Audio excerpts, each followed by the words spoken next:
Hi, my name is 𝗥𝗻𝗀𝗃. My wife Sonia was diagnosed with Alzheimer's in January 2020 at the age of 65.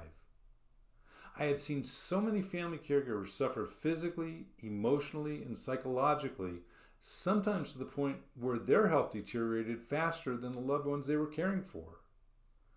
I was determined not to let this disease take me down as well, and it didn't. I won the battle, and you can too. Watch this short video until the end for more details. As anyone walking this journey knows, caregiving can be emotionally draining. There are moments of stress, frustration, anger, and sadness. But over time, I found that one of the best ways to lighten the load and reduce these feelings is to look for the humor in the situations we find ourselves in. I've learned to laugh, not at Sonia, but at the unexpected and often endearing moments that Alzheimer's brings into our lives.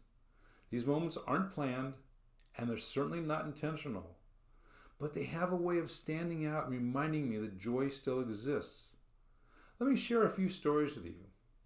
One time I walked in on Sonia in the bathroom and saw her putting toothpaste in her hair. Naturally, I had to ask, "Why are you putting toothpaste in your hair?" She just looked at me and laughed. I guess she thought it was funny too. Now, I don't know if toothpaste is a good hair conditioner, but you know what? Her hair smelled minty fresh for the rest of the day.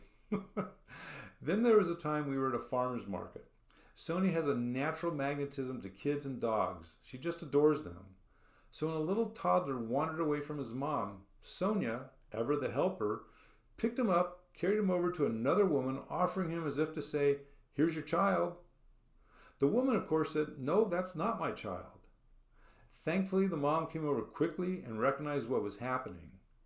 I was concerned about how she might react, but she was incredibly understanding. In fact, she gave Sonia a hug, and Sonia, being Sonia, kissed her on the cheek. It was such a touching moment of humanity and kindness. Another time we were out for a walk when we passed a woman breastfeeding her baby behind her car. Sonia, in her sweet and sincere way, stopped and said hello and asked, "Do you need any help?" The woman, though surprised, smiled and said, "No, thank you." It was one of those moments where you can't help but appreciate Sonia's good heart and her unique way of connecting with people. And just the other day, we were at my sister-in-law's house for a barbecue.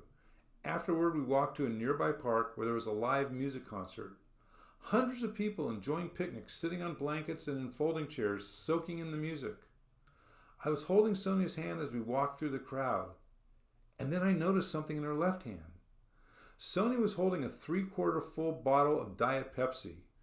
I thought to myself, I didn't buy that for her. Where'd it come from? I can only imagine someone later realizing their drink was missing. And of course, there's a story I often tell about our trip to the International House of Pancakes, IHOP. Let me tell you what happened when I took my beautiful wife Sonia to IHOP.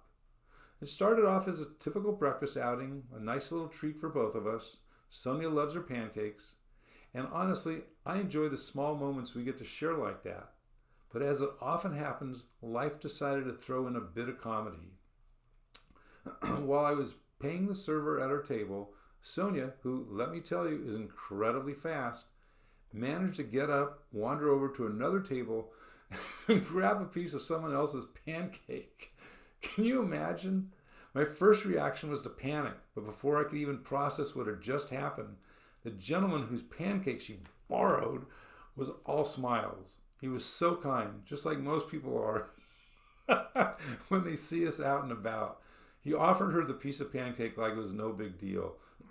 I thanked the man, apologized, tried to usher Sonia back, and thought, okay, let's just wrap this up quickly and head out.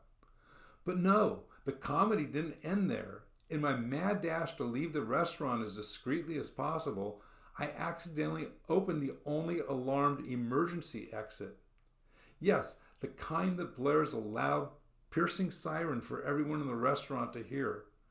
Now, picture this. Sonia is standing there contentedly, as if nothing happened.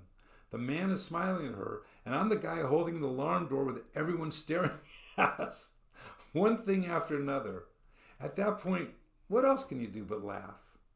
And laugh I did. Because here's the thing, what could have been a moment of embarrassment or frustration turned into a moment of joy simply because I chose to see the humor in it. Caregiving has a way of throwing curveballs at you, but it also gives you the chance to find joy in unexpected places. So, my message to you today is this. When life throws those moments at you, don't take yourself too seriously. Find the funny side, laugh it off, and keep moving forward. Sometimes those are the stories you'll treasure the most. These moments are part of our lives now, and while they might be chaotic or unexpected in the moment, they become memories I treasure. They're reminders to me, and hopefully to you, that it's important to look for the humor. Not to make fun of our loved ones, but to help ourselves cope with the emotions we feel as caregivers. Humor has a way of diffusing stress and replacing frustration with gratitude. It shifts your perspective and helps you see the beauty and connection in the midst of the challenges. These stories, these moments, they're gifts. They allow me to laugh, to connect with others, and to create memories that I'll hold on to forever. So my message to you is simple. Look for the humor in your own caregiving journey. Whether it's a small funny incident or a moment of kindness from a stranger, let those experiences lighten your heart. They're not just stories. They're a way to transform the tough days into something beautiful. As promised at the beginning, Sonia's journey became the inspiration for a course I created called CaregiverMasteryCourse.com. It's a roadmap to help family caregivers find their heaven island. That's what I call it. That's the place where you can finally let go of the stress, the guilt, the anger, and the resentment caregiving often stirs up. It's a place of peace, acceptance, and clarity. A state of mind where you can be the caregiver your loved one needs while protecting your own health and well-being. You get all the wisdom without any of the scars. Click on the link or just go to CaregiverMasteryCourse.com. New videos are posted every Monday and Thursday. If you found this video helpful, please give it a like, share it with someone who might need it, and don't forget to subscribe for more tips.